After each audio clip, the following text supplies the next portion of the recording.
So I'm out driving right now in Dripping Springs, Texas. It's just outside of Austin, and there's supposed to be a Porsche out here that I want to take a look at. I don't know anything about this dealership. I just know that the car looks like it's a really good example of what I'm looking for.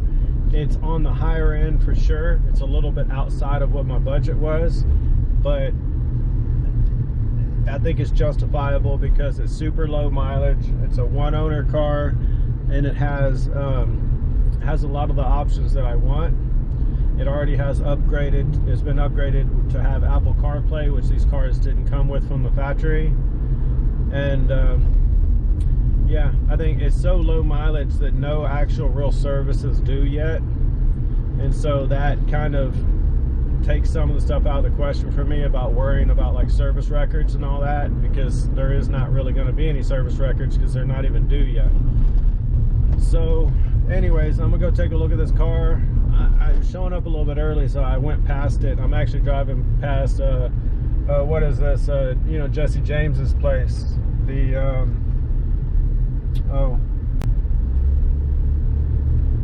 Jesse, you know, West Coast Choppers and Jesse James Firearms. Anyways, a lot of work's been done there, and they've been changing it around, so I was just checking it out. Anyways, I'm about to go turn around, go back to the place. Like I said, I was running a little bit early, so I didn't want to show up there early. Anyways, and so yeah, we'll see how this is going to work out. I don't know anything about these people, the dealership, or anything, so I'm kind of just as curious about them as I am the car, because I want to make sure I'm buying from people I can trust. So anyways, yeah, wish me luck, and I hope this is the correct car, because it's right here in my area, and I won't have to travel outside of town. I won't have to pay for shipping. I won't have to pay for an inspection out of town or anything like that. So all right, wish me good luck, and I'll keep y'all updated on what happens. All right, guys, so I think that I was just so excited after taking a look at the Porsche, I forgot to give y'all an update on how everything went. So long story short, I think this is going to be the car that I'm going to end up getting. Everything on it looked really good. I was kind of shocked when I got there, because I went trying to be prepared to negotiate and find, you know, some flaws with the car, try to get a point to like negotiate the price down. But when I got there, I couldn't find anything wrong with the car. Of course, kind of the car was overwhelming to look at for me, because just the thought that I could actually purchase the car and that it might actually be mine, I think added to kind of the, I don't know, it added an extra bit of excitement level, which made me not think so clearly like I should be. So once I got there and saw that overall the condition was just perfect, I kind of, my thought process froze up, and I couldn't really think of what else I needed to look for. I mean, I inspect vehicles like this all the time. We took it for a test drive. He didn't want me to drive it. He drove it for, you know, me, but I rode with him so I could see what it was like. And I mean, that achieves pretty much what I need anyways from a test drive, just to make sure that everything is performing the way that it should as far as mechanically. Everything felt great. It has aftermarket lowering springs. That's one thing that some people might not like, but I think that I actually like that.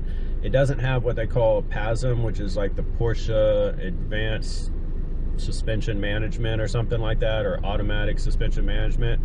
It doesn't have PASM, so this, in my opinion, would be like the next best thing, is just go ahead and firm up the suspension so that it's always feels kind of more like, I guess, more track focused. I'm driving this thing more of a daily driver than anything, but still I want it to have that feel of being, you know, more like a, you know, serious sports car and not too soft. So I like the fact that it has the aftermarket springs on it, and that's all they did was just put aftermarket springs. So it just really, all they were trying to achieve was to lower it a little bit, but it does firm up the suspension some. Also, it has an aftermarket stereo unit, which has Apple CarPlay and Android Auto. That's, to me, a big plus. The one thing I forgot to check and see is on this particular Porsche, there's 5 different instrument pods up in the gauge cluster there, and on one of them it's a digital screen, and whenever you have like maps and stuff on your display on your main screen, it'll show up in that little circle pod.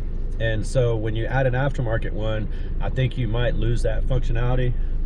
Sorry, I'm about to sorry, I felt that coming on. So I don't know if I've lost that functionality. Honestly, I'm not too concerned about it. It would kind of be a bummer because it is neat to have the maps in that little circle pod right there, just right in front of you. It makes it neat and convenient, easy, so you don't have to take your eye off the road as much. But if I have the maps down on the center screen, that's still going to be good enough for what I need. And theoretically, I guess with the aftermarket unit, it's going to be more accurate maps.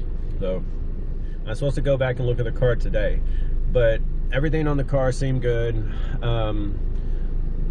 Like I said, he drove it because first of all, he said, you know, he was worried about someone else driving a car like that. I mean, it's what technically with the performance levels is what's considered like a supercar. Even though most people don't look at a Porsche as like a supercar, it's those sort of performance levels. And so you definitely don't want someone that you don't know just driving something like that. It's not uncommon when you're buying a car of that value and that level to not be allowed to test drive it, depending on who the dealer is and everything. It's not an uncommon situation. Pretty much, if you're buying a car like this, you've already, you know, kind of done enough research to know that this is the car you want. It's not where you're supposed to just be able to go around and drive all your different dream cars, just saying that you're considering buying one just so you can test drive them. That's what they're trying to avoid. So they want serious buyers to be out there looking for these cars, and they don't really have much of a way to know who's serious and who's not, but they're not going to just let anyone test drive it. The other thing that, I mean, smart on his behalf, he didn't tell me straight up that the tires needed to be replaced, but I realized that later after getting back home. I took one close-up of one tire and wheel. I meant to take pictures of all 4 wheels, but I took pictures of one. I was able to zoom in and see the date stamp, and the tires are like 6 years old. So the car is super low mileage. I mean, it all makes sense. Those are probably the, I mean, they're not original tires, but they're super old tires. They, like I said, they're at least 6 years old. The car's 13 years old. So you definitely, even though the tread looks fine on tires like that, you can't drive around with, because they're starting to dry rot at this point. The sticky compound in the tire is all dried out, and so the tire isn't sticky anymore, and it's not going to stick to the road like it should. That's how, like, when Paul Walker passed away in his Carrera GT, that's why that happened. All those different wrecks with the Carrera GTs, that was the main factor. So a lot of people just think that, you know, as long as the tread looks fine, then everything's good, but it's the age that you have to look at. So I'll definitely be replacing the tires right away. I might ask him to take a little bit of money off the total price to help as a concession so I can buy the tires. If not, I'm still, we'll go through with it. I mean, tires need to be replaced. That's not going to stop me. I would need to replace them eventually anyways. And the other thing about the car, it's kind of interesting. He said it was a Porsche company car, which means it was owned by Porsche. They used it. They have a program where they will let like athletes and other kind of like celebrities and stuff drive the vehicles so that they can be seen in them. So they have a certain, you know, little fleet of vehicles that they have as loaners that they'll let different people drive around in. Supposedly this was one of those vehicles, and any service that was done on it looks like it was done under the ownership of Porsche, and those, because of confidentiality issues or whatever, you usually can't get them to just provide you service records from the dealership unless you actually currently own the vehicle. So right now I'm trying some back channels that I have to check on the vehicle certain ways. I know people that work for Porsche and stuff, so I'm trying to see what I can find on my end. But in the meantime, I did do I had an independent Carfax done on it. I had another dealership that I know someone over there, they sent me the Carfax on it. And then I also have a vehicle inspection report that the seller gave me. He just had the vehicle at Porsche in Austin, at the Porsche dealership in Austin, and they did their multi-point inspection at the same time that they did a wheel alignment. That multi-point inspection showed that everything was fine except for the tires, which lines up with what I was seeing.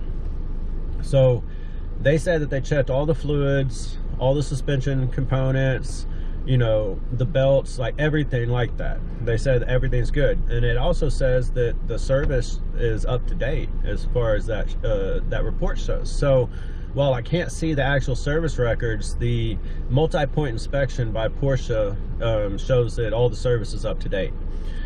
So the big question is doing a PPI or not a PPI. For y'all that don't know, that's pre-purchase inspection. That's going to cost another, you know, at least $600. If I want them to like scope the engine, we're looking probably at $1,500 to $2,000. One dealership definitely, or one shop definitely quoted me closer to about $2,000, maybe a little more. Full day of work, doing everything to it. I don't know that I want to get that involved. I got to spend money on tires and, you know, right away, and a couple other things. I want to get a radar detector for it, and you know, I think there's a couple other things I was looking at possibly getting for it. So I don't know. I inspect vehicles for a living, is kind of what I was doing. I know I stepped away from my day job, but that's what I've been doing for like the last 15 to 18 years. I would go over and inspect every single flaw in the vehicle. That's what I would look for. I would check them in. I would get them ready for delivery. It's just part of the, you know, quality control process that I would do for the last, like I said, 15, 18 years. So I know how to inspect the paint. I know how to inspect the interior, all the condition of everything, and all that stuff looks good. I literally couldn't find any flaws in the paint at all. If I had to be super picky, there was one corner little marker light on the fender. On the right hand side one, there was a little chip taken out of the plastic, but it's on the inside where the wheel well is. You would never see it unless you're sticking your head inside the wheel well and looking over there. So I'm not worried about that. It did have, because, and this lines up with the story that it used to be owned by Porsche, is that there's holes drilled in the front license plate where, or sorry, in the front bumper where there was a license plate.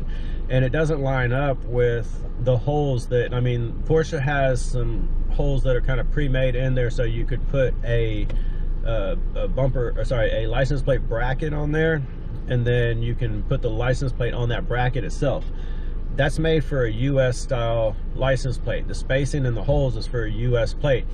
The holes that they had on this one are further out on the outside, which lines up with if you put a European license plate on the vehicle. So I don't know, it kind of lines up with if it was owned by Porsche, you know, back when it was still in Germany or in Europe, that would make sense. But anyways, it's super low mileage. Like I said, 32,000 miles. I have no flaws that I can find on the vehicle whatsoever. And the thing sounds great. The thing seems to perform great. Like I said, he took me on a drive. And the thing about this, the guy also, which was a good, like, is the opposite of red flags. He was saying everything right, doing everything right. One of the things is he said I could start up the vehicle when it was inside the building. I started it up. I didn't want to let it run too long and get, you know, carbon monoxide inside the building, because he didn't have it open at the time. The garage door was shut. And so I turned it on, wanted to just hear it real quick. I wanted to see everything like turn on, make sure there's no like warning lights or anything like that. And I was about to turn it off. He said, no, wait, you got to let it run for a while. He said, you can't just turn it on and turn it back off. You have to let it idle down and then you can turn it off. And he was right about that. I mean, that's something that I should know from, you know, my long, you know, career working around these sort of cars. And it's true, you know, and it just shows to me that the guy is an enthusiast. He's not just a normal car salesman. He's a true enthusiast. And he's someone that knows how to handle these cars, how to take care of the cars, how to treat the cars right. And that is a good indicator when you see that. Same thing when he took it out to go drive. He let it warm up some before we even took off out of the parking lot. He drove it for a good 10 minutes before we ever, before he got hard on the accelerator. And then when he did, that thing opened up and it was fast, it hugged the road, and it was impressive.